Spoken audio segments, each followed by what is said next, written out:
এই যে সর্বশেষ বাংলাদেশের আলেম সমাজ যে বিষয়টা নিয়ে সোচ্চার হলো, আমরা সবাই কথা বলল, কথা বলতেছি আমরা।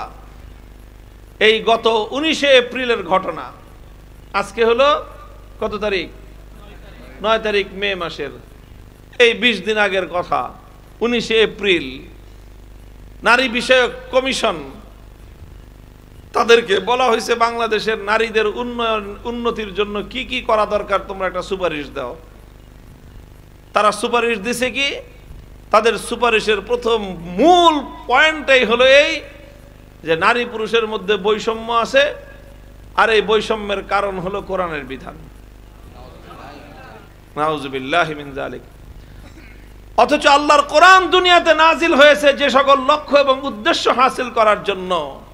আল্লাহর পয়গম্বর দুনিয়াতে আগমন করেছেন যে উদ্দেশ্য হাসিল করার জন্য, মানব জাতির মধ্যে যে জিনিসটা বাস্তবায়ন করার জন্য ইসলাম দুনিয়াতে এসেছে, আল্লাহর কোরআন এসেছে, তার মধ্যে অন্যতম একটা মৌলিক উদ্দেশ্যই হলো মানুষের মধ্যে ইনসাফ কায়েম করা।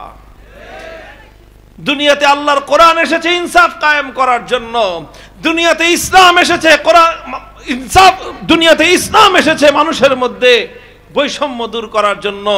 দুনিয়াতে ইসলাম এসেছে মানুষের মধ্যে সাম্য এবং ন্যায় প্রতিষ্ঠা করবার জন্য।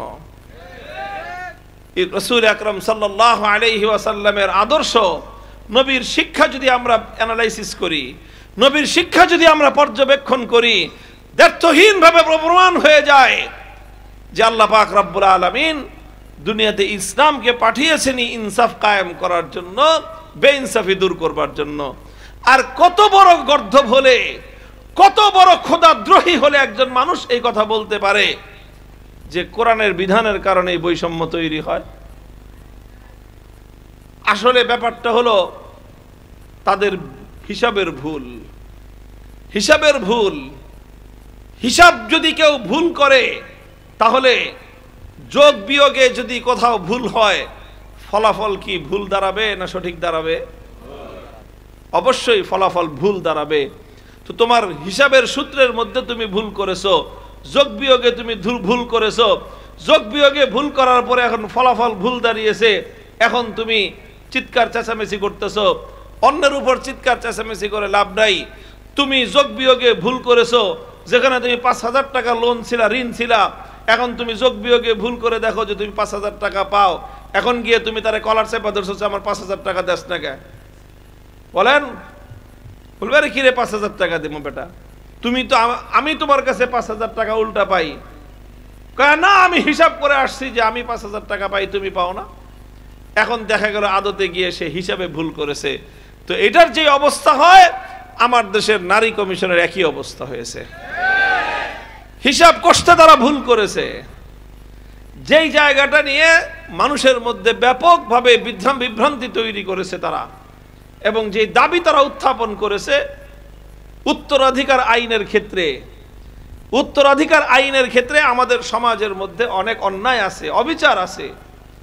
মানুষের মধ্যে আল্লাহর কোরআনের বিধান পালন করবার ক্ষেত্রে অনেক ধরনের ত্রুটি এবং বিচ্যুতি আছে।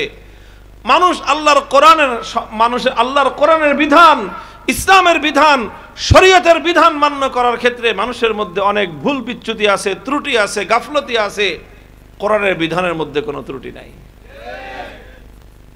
কিন্তু দুর্ভাগ্যের বিষয় হলো এই যে যেই মুসলিম জাতির কাছে ইসলামের মতো একটা পূর্ণাঙ্গ জীবন ব্যবস্থা রয়েছে, যেই জাতির কাছে আল্লাহর কোরআনের মতো এরকম মহাগ্রন্থ আছে, যেই জাতির কাছে নবী মুহাম্মদুর রাসূলুল্লাহ সাল্লাল্লাহু আলাইহি ওয়াসাল্লামের কালজয়ী আদর্শ আছে, সেই মুসলিম জাতি তারা জীবনের বিভিন্ন ক্ষেত্রে, বিভিন্ন সেক্টরে ইসলামের আদর্শ পরিত্যাগ করে দুনিয়ার বিভিন্ন জাতির কাছে, বিশেষ করে পশ্চিমাদের কাছে, ইউরোপ এবং আমেরিকানদের কাছে তারা জীবন ব্যবস্থা ভিক্ষা করে বেড়ায়।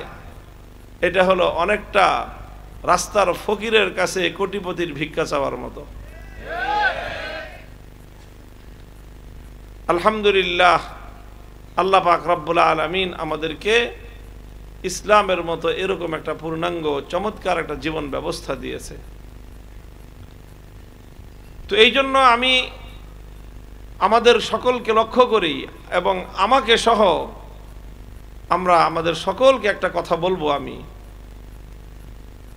যে দেখেন ইসলামটাকে আমরা পরিপূর্ণ অনুসরণ করার চেষ্টা করি, ইসলামকে ভালোভাবে অনুসরণ করার চেষ্টা করি। ইসলামের মধ্যে আল্লাহ পাক রব্বুল আলামিন যেই বিধান দিয়েছেন সেটাই মানুষের জন্য সবচেয়ে কল্যাণকর। আল্লাহর এই দেওয়া বিধানের চেয়ে, ইসলামী শরীয়তের বিধানের চেয়ে মানব জাতির জন্য কল্যাণকারী আর কোনো কিছু হতে পারে না। হ্যাঁ, অনেক সময় আমাদের কাছে ইসলামের সেই কল্যাণকর দিকগুলো বুঝে আসে না। এটা হতে পারে যে অনেক সময় আমাদের বুঝে আসে না যে এটা ভালো হলো কেমনে, এটা কল্যাণকর হলো কেমনে। কিন্তু দেখেন, মনে রাখবেন একটা কথা, যে কোনো জিনিস আমার এবং আপনার বুঝে না আসলেই সেটা ঠিক না, সেটা অবাস্তব, এই কথাটা ঠিক না। বরং দুনিয়ার প্রত্যেকটা মানুষ এই অভিজ্ঞতার সম্মুখীন যে যেই জিনিসটা আজকে আমার কাছে এবং আপনার কাছে ঠিক না বলে মনে হয়, 2 দিন পরে দেখা যায় অনেক সময় আমাদের মতামত পরিবর্তন হয়ে সেটাই আমাদের কাছে সঠিক বলে প্রতিপন্ন হয়। কথা বলেন ঠিক কিনা? যেটা আজকে অনেক মানুষ আছে যে যেটা আজকে বুঝে আসে নাই 2 বছর পরে সেটা বুঝে আসে, আজকে বুঝে আসে নাই 5 বছর পরে সেটা বুঝে আসে, আজকে বুঝে আসে নাই 10 বছর পর সেটা বুঝে আসে। সুতরাং কারো যদি কোনো জিনিস বুঝে না আসে, সঙ্গে সঙ্গে সেটাকে উপেক্ষা করা, সেটাকে অস্বীকার করা, এটা কোনো বুদ্ধিমত্তার পরিচয় হতে পারে না। এই জন্য মুসলমানদের জন্য সর্বপ্রথম পরামর্শ হলো এই, নিজের বিশ্বাস, নিজের আস্থা, এই সবটাকে ইসলামের প্রতি এমনভাবে নিবদ্ধ করতে হবে যে মনে রাখতে হবে যে ইসলামের মধ্যে আমার জন্য, আপনার জন্য আল্লাহ পাক রব্বুল আলামিন যেই বিধান দিয়েছেন সেই বিধানের চেয়ে দুনিয়ার মানুষের জন্য উত্তম আর কোনো বিধান হতেই পারে না। সেটা হয়তো আমাদের অনেকের আজ বুঝে আসতেছে না, কারো কালকে বুঝে আসবে, কারো পরশুদিন বুঝে আসবে, কারো এরপরে বুঝে আসবে, আর কারো যদি সারা জীবনেও বুঝে না আসে, বুঝে নাও আসতে পারে। দুনিয়ার সবকিছু সবাই বুঝে না। আরে ভাই, দুনিয়ার সবকিছু কি সবাই বুঝে? তো দুনিয়ার সবকিছু সবাই বুঝে না, কিন্তু যেটা বুঝে আসে না মানুষের, যে যেটা বুঝতে পারে না, সে যদি সেটাকে অস্বীকার করতে শুরু করে তাহলে দুনিয়ার ভালো কিছু হওয়া সম্ভব না। আমি অনেক সময় একটা দৃষ্টান্ত দেই যে দেখেন, আমাদের দেশে জেনারেল লাইনে স্কুল কলেজে যারা পড়াশোনা করেন তারা ভালো করেই জানেন যে স্কুলের একটা লেভেল পর্যন্ত কোনো গ্রুপ নাই, পার্থক্য নাই, সবাই এক গ্রুপে পড়াশোনা করে। ক্লাস 8 থেকে সম্ভবত আমাদের দেশের স্কুলের শিক্ষা ব্যবস্থায় পার্থক্য হয়ে যায়, কয়েকটা গ্রুপে ছাত্ররা বিভক্ত হয়ে যায়। কয়টা গ্রুপ হয়? 3টা গ্রুপ, সায়েন্স, আর্টস আর কমার্স। তুলনামূলকভাবে সবচেয়ে সহজ গ্রুপ হলো আর্টসের, তারপরে কমার্সের, আর সবচেয়ে কঠিন এবং সবচেয়ে জটিল হলো সায়েন্সের গ্রুপ। তো ছাত্র যারা থাকে, স্টুডেন্ট যারা থাকে, তারা সবাই কি সায়েন্স গ্রুপে সুযোগ পায়? সায়েন্সে সবাই সুযোগ পায় না। সায়েন্সে সুযোগ পায় কারা? যাদের মেধা ভালো, মেধাবীরা সায়েন্সে সুযোগ পায়। এরপরে সায়েন্সে এসএসসি, এইচএসসি পড়ার পর তারপরে তারা হয়তো ইঞ্জিনিয়ারিং অথবা মেডিকেল, এই 2 সেক্টরের যে কোনো একটার দিকে তারা ট্রাই করে এবং সেদিকে যাওয়ার চেষ্টা করে। সবাই কি মেডিকেলে সুযোগ পায়? পায় না। সবাই কি বুয়েটে বা ইঞ্জিনিয়ারিং সরকারি পাবলিক বিশ্ববিদ্যালয়ে সুযোগ পায়? পায় না। কেন পায় না? কারণ তারা প্রতিযোগিতা টিকতে পারে নাই। তো সুতরাং এই যে সায়েন্সের গ্রুপের সবাই তো সুযোগ পায় না, সব ছাত্র সব স্টুডেন্ট তারা সায়েন্স গ্রুপের সুযোগ পায় নাই। এখন মনে করেন অনেক সময় হয় স্কুলগুলোতে ক্ষমতার ব্যবহার হয়, ক্ষমতা প্রয়োগ করা হয়। এখন হয়তো স্কুল ম্যানেজিং কমিটির সভাপতি, তার স্বপ্ন হলো তার ছেলেকে সে ডাক্তার বানাবে। এখন তার ছেলেকে যদি ডাক্তার বানাইতে চায়, তা আর্টস বা কমার্সে পড়াইলে ডাক্তার হতে পারবে? কি করতে হবে? সায়েন্সে পড়াইতে হবে। এখন তার ছেলের মেধা তো সায়েন্সে ভর্তি হওয়ার উপযুক্ত না। এখন যে কোনো ভাবে ম্যানেজিং কমিটির সভাপতি, তার তো একটা দাপট তো আছে, ক্ষমতা আছে, স্কুলের হেডমাস্টারকে বলে দিছে যে আমার ছেলেকে সায়েন্সের গ্রুপে ভর্তি করাইতে হবে। আচ্ছা, যে কোনো ভাবে সে ভর্তি করাইছে। এখন ভর্তি করানোর পর যখন ক্লাস শুরু হয়, তো সায়েন্সের গ্রুপের তো এক একটা কঠিন কঠিন সাবজেক্ট। এখানে ম্যাক্সিমাম হলো অনেকগুলি সাবজেক্ট হলো ম্যাথমেটিক্স নির্ভর, অঙ্কের সাথে রিলেটেড। তারপরে আছে কেমিস্ট্রি, ফিজিক্স, সব কঠিন কঠিন সাবজেক্ট। তারপরে অঙ্ক তো সাধারণ অঙ্ক না, শুধু পাটিগণিত না, শুরু হয় বীজগণিত, হায়ার ম্যাথ শুরু হয়। এখন বীজগণিত তো সবটাই হলো সূত্র নির্ভর।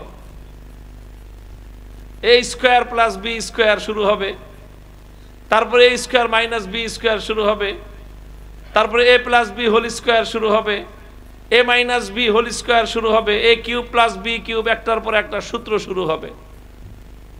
এখন এই সূত্রগুলো যখন শুরু হয়, তো যারা মেধাবী স্টুডেন্ট তারা কিন্তু অন্য সাবজেক্টের চেয়ে এই ম্যাথমেটিক্সটা বুঝে ভালো, কারণ এটা মুখস্থ করতে হয় না, খালি কোনো রকম সূত্রটা মনে রাখলেই হয়, পানির মতো তাদের কাছে মনে হয়। আর যাদের মেধায় কুলায় না, ওরা তো এ স্কোয়ার পি স্কোয়ার আর মাইনাস আর প্লাস এই প্যাচ লাগাইতে লাগাইতে কিছুই বুঝে না। এখন ওই যে ম্যানেজিং কমিটির সভাপতির ছেলে, যার মাথায় তো আসলে সেই মেধা নাই, ক্ষমতার জোরে আইসা সায়েন্সের গ্রুপে ভর্তি হয়েছে। এখন স্কুলে এক সপ্তাহ ক্লাস হওয়ার পর বাড়িতে গিয়ে বাপের কাছে অভিযোগ করছে যে আমি তো বীজগণিত পড়বো না। কেন পড়বি না? বীজগণিত আমার বুঝে আসে না।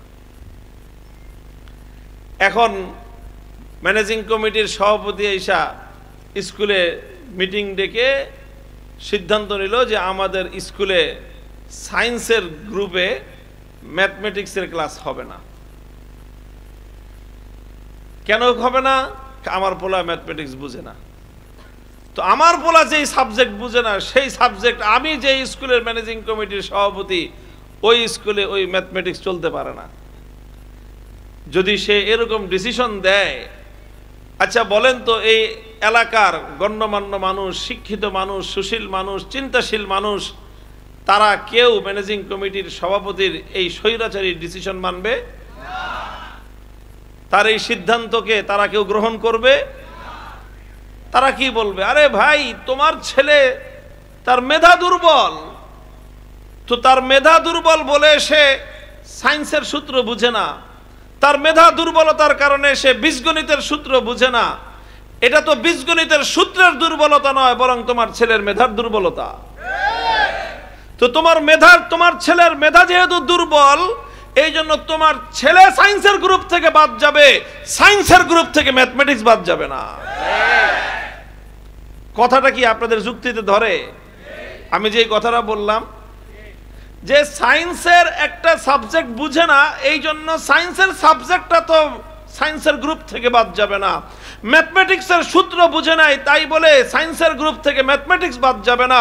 বীজগণিতের সূত্র বুঝে নাই, তাই বলে বীজগণিত এটা সায়েন্সের গ্রুপ থেকে বাদ যাবে না। কারণ বীজগণিত যদি আজকে তুমি সায়েন্সের গ্রুপ থেকে বাদ দিয়ে দাও, তা আগামীকাল তোমার এই গ্রামে, তোমার এই পাড়ায় কোনো ইঞ্জিনিয়ার সৃষ্টি হবে না। তোমার আগামীকালকে, আগামী ভবিষ্যতে তোমার এই গ্রাম থেকে, এই স্কুল থেকে কোনো ডাক্তার তৈরি হবে না।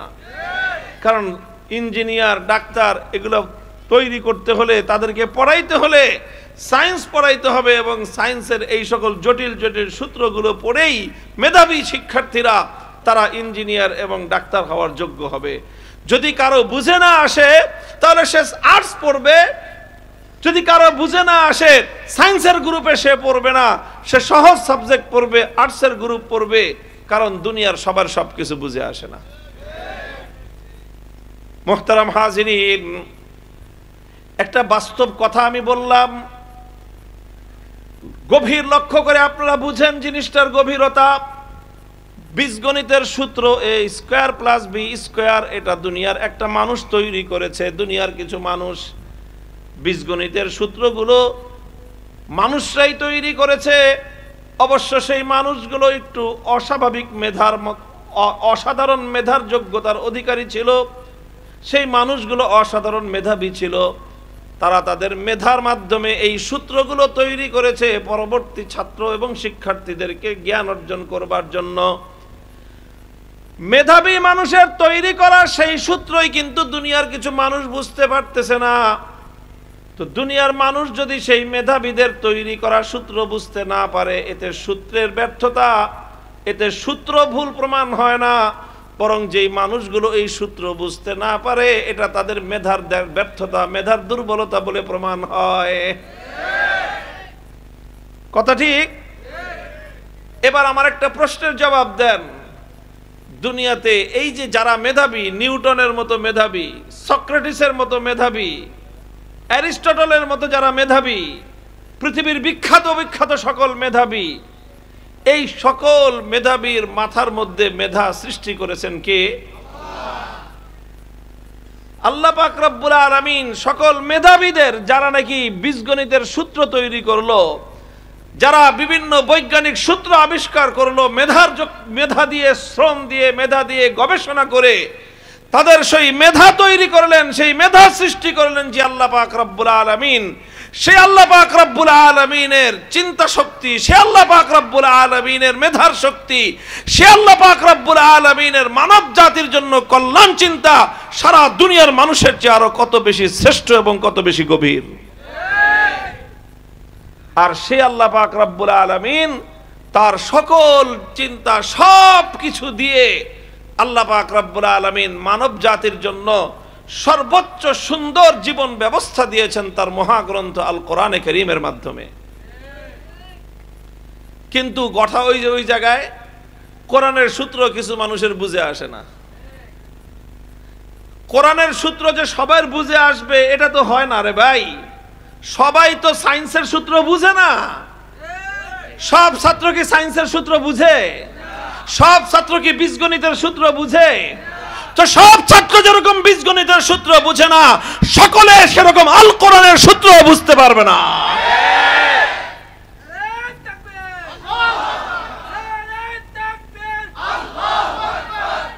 সব ছাত্র বীজগণিতের সূত্র বুঝতে না পারলেও এতে বীজগণিতের সূত্র ভুল প্রমাণ হয় না, বরং যে সকল ছাত্র সূত্র বুঝতে পারে নাই তাদের মেধার দুর্বলতা প্রমাণ হয়। ঠিক তেমনি ভাবে সকলে হয়তো আল কোরআনের সূত্র বুঝতে পারবে না। যারা আল কোরআনের সূত্র বুঝতে না পারবে প্রমাণ হবে তাদের মেধার দুর্বলতা রয়েছে, এতে আল কোরআনের দুর্বলতা প্রমাণ হয় না।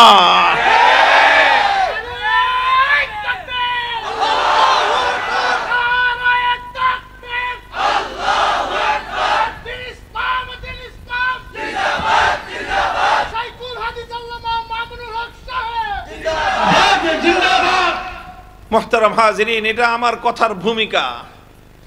এই কথাটা যদি সারা দুনিয়ার সব মানুষ বুঝে রাখতো তাহলে দুনিয়ার কোন বিবেকবান মানুষ আল্লাহ প্রদত্ত জীবন ব্যবস্থা, আল্লাহর কোরআনের বিধান নিয়ে কেউ প্রশ্ন তুলত না।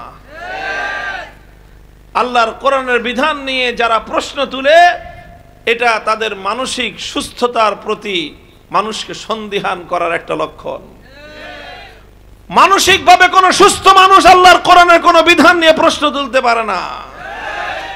যাদের মানসিকভাবে যারা সুস্থ, যাদের বিবেক শুদ্ধ আছে, সেই বিবেকবান কোন মানুষ কোনদিন আল্লাহর কসম খেয়ে বলি আল্লাহর কোরআনের কোন বিধান নিয়ে প্রশ্ন তুলতে পারে না।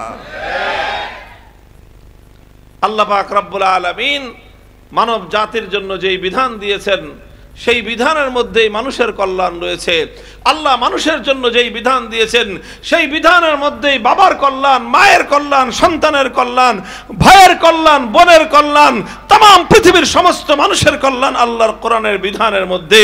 আল্লাহর কোরআন যেই বিধান দিয়েছে সেই বিধানের মধ্যে ব্যক্তির কল্যাণ, পরিবারের কল্যাণ, সমাজের কল্যাণ, রাষ্ট্রের কল্যাণ, সারা পৃথিবীর সমস্ত মানুষের কল্যাণ সর্বোচ্চভাবে নিহিত রয়েছে আল্লাহর কোরআন এবং ইসলামের বিধানের মধ্যে। কিন্তু দুর্ভাগ্যজনকভাবে আজ আমরা এমন একটা পরিস্থিতির সম্মুখীন যে কিছু মানুষের আল্লাহর কোরআনের একটা বিষয় বুঝে আসে নাই, বাস তারা সঙ্গে সঙ্গে দাবি উত্থাপন করে বসে যে কোরআনের এই বিধানটা পরিবর্তন করা দরকার, কোরআনের এই বিধানটা পরিবর্তন করা দরকার। নাউজুবিল্লাহি মিন যালিক। এটা ওই রকম কথা যে যেই সভাপতির ছেলে সে বীজগণিতের সূত্র না বুঝবার কারণে সেই সভাপতি এসে সে তার স্কুলের সায়েন্সের গ্রুপ থেকে ম্যাথমেটিক্সের সাবজেক্ট বাদ দিতে চায়। ওর পোলা যেরকম গর্দব, ওর বাপ আরো বড় গর্দব। তোমার পোলা বুঝে না, তোমার পোলার ব্যর্থতা, এটা সায়েন্সের ব্যর্থতা নয়। আমরা সে কথা বলি যারা আল্লাহর কোরআনের বিধানের বিরুদ্ধে কথা বলে। কত বড় কথা, কত ভয়ঙ্কর কথা এই বাংলাদেশটায় বসে বলে। এরপরে আবার তাদের বিরুদ্ধে কেউ কথা বললে কিছু মানুষের আবার বিবেকে বাধে। তারা বলে যে সমাজের মধ্যে নারী পুরুষের মধ্যে বৈষম্যের সবচেয়ে বড় কারণ হলো ধর্মীয় বিধান। নাউজুবিল্লাহি মিন যালিক। যে ইসলামের বিধানের কারণে, আল্লাহর কোরআনের উত্তরাধিকারের আইনের কারণে, পারিবারিক আইনের কারণে, ইসলামিক পারিবারিক আইনের কারণে নাকি নারী পুরুষের মধ্যে বৈষম্যের ব্যবস্থা হয়েছে। নারীর প্রতি সকল অবিচার, অন্যায়, জুলুম এটা নাকি ধর্মীয় বিধানের কারণে। এর চেয়ে বড় অন্যায় কথা, এর চেয়ে বড় ফালতু কথা পৃথিবীতে আর কিছুই হতে পারে না। কেন তারা এই কথা বলেছে? কারণ তারা আল্লাহর কোরআনের সূত্র বুঝতে পারে নাই। তো কোরআনের সূত্র তুমি বুঝতে পারো নাই, এতে তোমার মেধা দুর্বলতা প্রমাণ হয় যে তোমার মতো গর্দভ গাধাদেরকে দিয়ে কমিশন গঠন করাটাই ছিল সবচেয়ে বড় বোকামি এবং ভুল। কাজেই এই ধরনের মেধাহীন মানুষ দিয়ে কোনদিন কোন জাতির উন্নয়নের সুপারিশ নামা আসতে পারে না। মুহতারাম হাজিরিন, এই পয়েন্টে কয়েকটা কথা আমি বলবো, লম্বা আলোচনা নয়। ইউসিকুমুল্লাহু ফি আওলাদিকুম লিয-যাকারি মিসলু হাজ্জিল উনসায়াইন ফাইন কুননা নিসাআন ফাওকা ইসনাতাইনি ফালাহুন্না সুলুসা মা তারাক। দেখেন, উত্তরাধিকারের বিধানটা এমন একটা বিধান, এটা এমন একটা চ্যাপ্টার, এটা এমন একটা অধ্যায় যে উত্তরাধিকার, একজন মানুষ মারা গেলে যে সকল উত্তরাধিকাররা থাকবে, তার পরবর্তীতে তার যে সকল ওয়ারিসানরা থাকবে, সেই ওয়ারিসদের মধ্যে কিভাবে সম্পত্তি বন্টন হবে, এটা চুলচেরা প্রত্যেকটা বিষয় খুঁটিনাটি আল্লাহ পাক রব্বুল আলামিন কোরআনে পাকের মধ্যে সবিস্তারে বর্ণনা করেছেন। এবং সেই বর্ণনা করতে গিয়ে সর্বপ্রথম আল্লাহ পাক রব্বুল আলামিন যেই বিধানটা বর্ণনা করেছেন সেটা আল্লাহ বলছেন ইউসিকুমুল্লাহু ফি আওলাদিকুম। আল্লাহ পাক রব্বুল আলামিন তোমাদের সন্তানদের ব্যাপারে নির্দেশ প্রদান করছেন যে যখন বাবা মা মারা যাবে তখন বাবা মায়ের সেই রেখে যাওয়া পরিত্যক্ত সম্পত্তি তাদের সন্তানদের মধ্যে বন্টন হওয়ার নীতি হলো লিয-যাকারি মিসলু হাজ্জিল উনসায়াইন, যে ছেলে সন্তান দুইজন কন্যা সন্তানের সমান ভাগ পাবে। অর্থাৎ একজন ছেলে যতটুকু পাবে দুইজন মেয়ে ততটুকু পাবে, দুইজন মেয়ে যতটুকু পাবে একজন ছেলে ততটুকু পাবে। এটা হলো আল্লাহর কোরআনের বিধান। বাস কোরআনে পাকের শুধু এই একটা বিধান দেখেই এই কিছু মানুষের মধ্যে আল্লাহর কোরআনের বিধানের ব্যাপারে একটা অনাস্থা তৈরি করবার একটা হুজুগ তুলেছে, জিগির তুলেছে তারা। মুহতারাম হাজিরিন, সম্পত্তির কথা আমি একটু কথা বলি, সম্পত্তির বিষয়টা যেন মানুষ বুঝতে পারে যে ইসলামের বিধানের সৌন্দর্য কত। সম্পত্তির কোনো বিষয় যদি আপনাকে আলোচনা করতে হয় তাহলে সম্পদের সাথে দুইটা জিনিসের সম্পর্ক। কয়টা জিনিসের? একটা হলো সম্পদের সাথে আয়ের সম্পর্ক, আবার সম্পদের সাথে ব্যয়ের সম্পর্ক। কথা বলেন ঠিক না বেঠিক? সম্পত্তির হিসাব করতে হলে কেউ যদি শুধু আয়ের হিসাব করে ব্যয়ের হিসাব না করে, অথবা কেউ যদি শুধু ব্যয়ের হিসাব করে আয়ের হিসাব না করে, তাহলে সেই ব্যক্তি কোনোদিন কোনো সম্পত্তির হিসাব মিলাতে পারবে না। সম্পত্তির হিসাব যদি মিলাতে হয়, সঠিক অর্থে যদি একটা সম্পত্তির হিসাব যদি আপনাকে বের করতে হয়, আপনাকে একদিকে যেরকম আয়ের হিসাব করতে হবে, আরেকদিকে ব্যয়ের হিসাব করতে হবে। আয় এবং ব্যয় দুটো প্লাস মাইনাস করে আপনাকে ব্যালেন্স শিট তৈরি করতে হবে, তখনই আপনার পক্ষে নির্ভুল একটা হিসাব করা সম্ভব। কিন্তু তারা কি করলো? শুধু আয়ের হিসাব দেখলো, ব্যয়ের হিসাব তারা দেখলো না। আচ্ছা, এখন যদি মনে করেন যদি এই যে আজকে যে জিগির তোলা হচ্ছে যে সম্পত্তির মধ্যে নারী পুরুষের সমান অধিকার চাই, আচ্ছা যদি সমান অধিকার বাস্তবায়ন করা হয়, সমান অধিকার যদি বাস্তবায়ন করা হয়, তাহলে আলটিমেট রেজাল্ট আমাদের সমাজের মধ্যে কি ধরনের হতে পারে, এর কি ইম্প্যাক্ট তৈরি হতে পারে, এর দ্বারা সমাজের মধ্যে কি প্রতিক্রিয়া তৈরি হতে পারে, এটা হয়তো কেউ কোনোদিন চিন্তা করে নাই। আমি একটা দৃষ্টান্তের মাধ্যমে এই কথাটা বর্ণনা করতাম। মনে করেন যে দুইজন মানুষ, একটা ছেলে এবং একটা মেয়ে, একটা ছেলে একটা মেয়ে, আপনার দুজন সন্তান, একটা ছেলে একটা মেয়ে।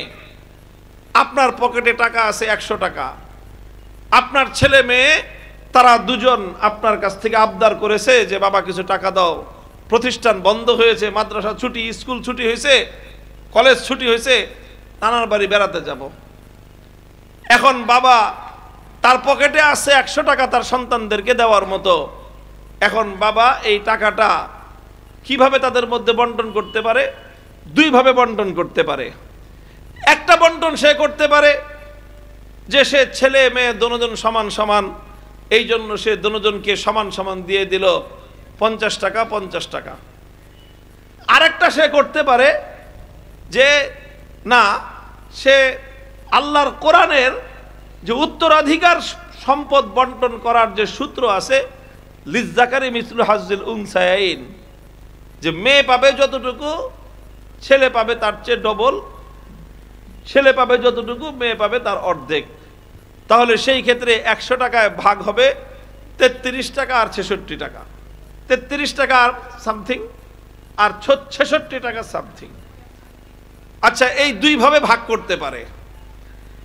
যদি মনে করেন সমান অধিকারের প্রবক্তাদের বক্তব্য অনুযায়ী সমান সমান বন্টন করে দিল, বন্টন করে দেওয়ার পরে এখন ছেলের পকেটেও 50 টাকা, মেয়ের পকেটেও 50 টাকা, তারা দুজন রওনা করেছে নানার বাড়ির দিকে। রওনা হওয়ার পরে প্রথমেই বাড়ি থেকে বাস স্ট্যান্ড পর্যন্ত রিকশায় যেতে হবে। ছেলে মেয়ে দুইজন রিকশায় উঠছে। রিকশায় উঠার পর 10 টাকা 10 টাকা 20 টাকা ভাড়া, দুজন রিকশায় গেছে, যার যার ভাড়া সে দিল, তার ভাড়া 10 টাকা সে দিছে, তার ভাড়া 10 টাকা সে দিছে। তারপরে যাওয়ার পরে বাসে যাবে নানার বাড়ি পর্যন্ত, দুইজন বাসে উঠলো, দুজনের ভাড়া 30 টাকা 30 টাকা, তার ভাড়া 30 টাকা সে দিল, তার ভাড়া 30 টাকা সে দিল। নানা বাড়ি পর্যন্ত যে পৌঁছার পর 10 টাকা রিক্সা ভাড়া, 30 টাকা বাস ভাড়া, গেল কত? 40 টাকা। থাকলো কত? আর 10 টাকা থাকলো। এরপরে সেই 10 টাকা দিয়ে আবার বাস স্ট্যান্ড থেকে নানা বাড়ির পর্যন্ত আবার রিক্সা নিয়ে যেতে হয়, সেখানে আরো 10 টাকা খরচ। কত হলো খরচ? 50 টাকা।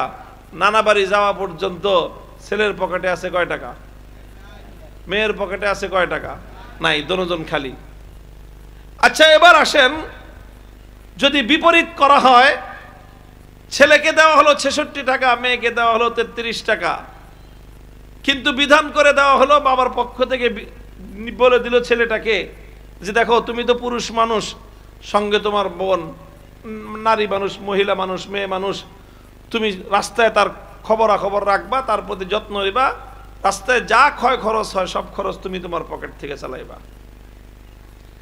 এখন দুইজন রওনা হয়েছে, দুইজন রওনা হওয়ার পর দুইজনের প্রথম রিক্সা ভাড়া 10 টাকা 10 টাকা দিল ভাই, 20 টাকা, 30 টাকা 30 টাকা 60 টাকা বাস ভাড়া দিল ভাই, গেল কত?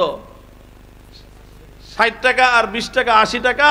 এরপরে আবার গিয়ে গেল রিক্সা ভাড়া আরো 10 টাকা 10 টাকা 20 টাকা, খরচ হলো কত? 100 টাকা খরচ হলো ছেলের। বাবাই দিছিল কয় টাকা? 66 টাকা। এখন নানার বাড়ি যাওয়ার পরে ছেলের পকেটে আছে কয় টাকা? 33 টাকার লোন, 33 টাকার ঘাটতি আছে। মেয়ের কাছে আছে কয় টাকা? 33 টাকা পকেটে তার সংরক্ষিত রয়ে গেছে। বাবা তারে বলে দিছে আমি তোমাকে 33 টাকা দিলাম, খরচের কোনো দায়িত্ব তোমার নাই, এরপরেও তোমাকে দিলাম যে তুমি মেয়ে মানুষ, তোমার শখ থাকবে, স্নো পাউডার লিপস্টিক কেনার শখ থাকে তোমার, মামা বাড়িতে যাবা, মামাতো ভাই বোনদের জন্য চকলেট কিনে নিয়ে যেও, এই সমস্ত তোমার খরচের জন্য, অতিরিক্ত খরচের জন্য, কম্পালসারি খরচ যেটা না, বাধ্যতামূলক খরচ না, অব্লিগেটরি খরচ না, বরং যেটা তোমার ঐচ্ছিক খরচ, সেই খরচের জন্য, অতিরিক্ত খরচের জন্য তোমাকে 33 টাকা দেওয়া হলো। এই 33 টাকার উপর তোমার ভাইয়ের কোনো অধিকার নাই। এই 33 টাকা সম্পূর্ণ তোমার একচ্ছত্র ব্যক্তি মালিকানাধীন তোমার খরচের জন্য।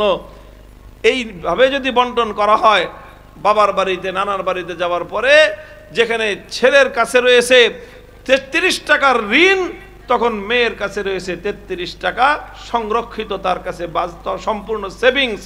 এই 33 টাকা দিয়ে সে ইচ্ছা করলে নিজের ইচ্ছা পূরণ করতে পারে, আচার কিনে খেতে পারে, স্নো পাউডার কিনতে পারে, চকলেট কিনে মামার বাড়িতে মামাতো ভাই বোনদেরকে দিতে পারে। তাহলে এই ক্ষেত্রে দেখেন তো, শুরুতে যখন আমরা হিসাব করলাম সমান সমান যদি উভয়কে দেওয়া হয়, 50 টাকা 50 টাকা দিলে পরে তার যে সূত্র, সমান অধিকারের সূত্র যদি প্রয়োগ করা হয়, গন্তব্য পর্যন্ত পৌঁছার পর ছেলের হাতেও ফোন শূন্য, ছেলের পকেটেও শূন্য, মেয়ের পকেটও শূন্য, কারো হাতে কোনো টাকা নাই। কিন্তু পক্ষান্তরে যদি এই সূত্র প্রয়োগ করা হয়, ডবল দেওয়া হলো ছেলেকে, কিন্তু খরচের দায়িত্ব শতভাগ ছেলের উপর, অর্ধেক দেওয়া হলো মেয়েকে, খরচের দায়িত্ব তার উপরে 1%ও নাই। গন্তব্য পর্যন্ত সকল খরচ করার পরে ফাইনাল যখন হিসাব করা হবে, তখন দেখা যাবে ছেলের উপর অতিরিক্ত 33 টাকার বোঝা রয়েছে, আর মেয়ের কাছে তখনও 33 টাকা সেভিংস রয়েছে। মুহতারাম হাজরিন, এটা শুধুমাত্র কাল্পনিক কোনো দৃষ্টান্ত নয়, এটা কাল্পনিক কোনো দৃষ্টান্ত নয়, এটা বাস্তবতা। আল্লাহ পাক রব্বুল আলামিন যখন সম্পত্তি বন্টন করেছেন, সম্পত্তির মালিকানা যখন দিয়েছেন, তখন ছেলেকেও মালিকানা দিয়েছেন, মেয়েকেও মালিকানা দিয়েছেন। ছেলেকেও আল্লাহ পাক রব্বুল আলামিন শতভাগ মালিকানা দেন নাই, মেয়েকেও আল্লাহ পাক রব্বুল আলামিন শতভাগ বঞ্চিত করেন নাই। তবে হ্যাঁ, আল্লাহ পাক রব্বুল আলামিন ছেলেকে দ্বিগুণ দিতে বলেছেন, মেয়েকে অর্ধেক দিতে বলেছেন। আর এই মেয়েকে অর্ধেক দেওয়াটা, এটা কোশ্চিনকালেও তাকে সন্তান ছেলের থেকে মেয়েকে কম দেওয়া নয়, বরং চূড়ান্ত বিবেচনায় এটাই মেয়েদের জন্য, নারীদের জন্য অগ্রাধিকার। কারণ কি? কারণ হলো ওই যে ইসলাম প্রদত্ত হিসাব, শুধুমাত্র আয়ের হিসাব দেখলে হবে না, ব্যয়ের হিসাব এবং আয়ের হিসাব উভয়টাকে একত্রিত করে যদি ব্যালেন্স শিট করা হয়, তখনই পূর্ণাঙ্গ হিসাব বের হবে।